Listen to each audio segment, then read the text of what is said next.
Hi, it's Michael here, Chair of the GSMA's EMF Group.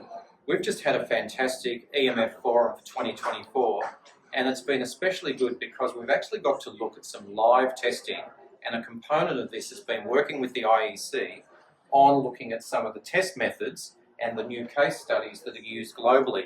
Christophe, you've led the MT3 or the IEC team developing the testing standards and the case studies. Briefly describe what you told us today or what you shared with us. Okay, so at the beginning of the session, I went through the presentation of IEC 62232 and its implementation guide IEC TR62669, which includes a few case studies using these equipment. Yeah. And I think people were really interested in seeing it live, in action. Now, I know there's some different manufacturers, and it's great you've brought the different test equipment. Can you briefly describe what you were able to show with the equipment you've brought?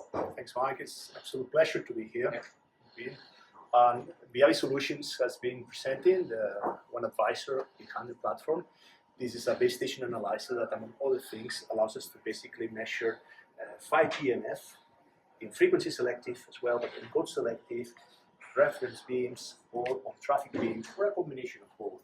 It was a very interesting discussion where the direction of this is taken in the future. So this is enabling us to look at the detail of the signal, pick out the certain elements that we want to focus on, and then be able to extrapolate to certain levels of EMF.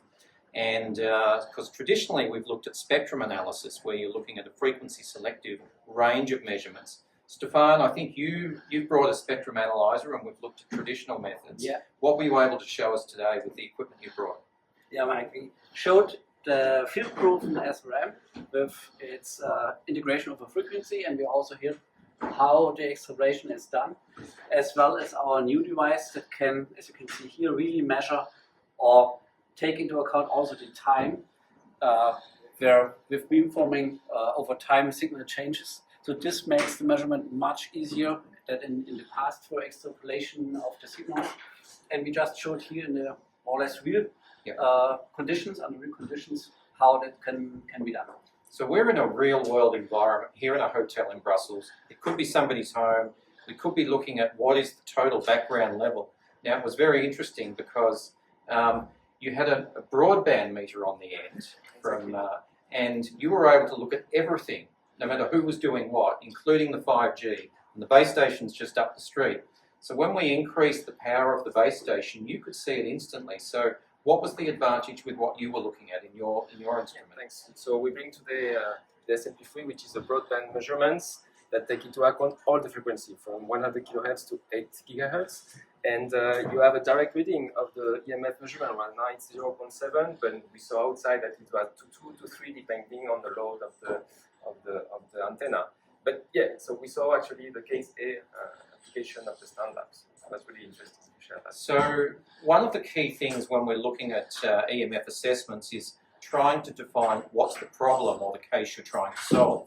And it could be that somebody's got a concern, it could be compliance on a tower. So there's a range of instruments to match the range of methods.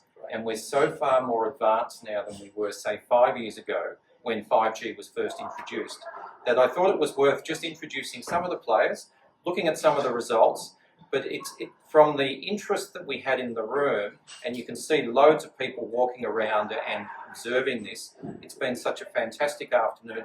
Gentlemen, thank you very much for coming along, bringing the test equipment, and it's going to be good to see where this goes into the future. We're heading towards 5G advanced and 6G, but let's see where this heads to the future. Thank you so much for coming along. Thank you for having us.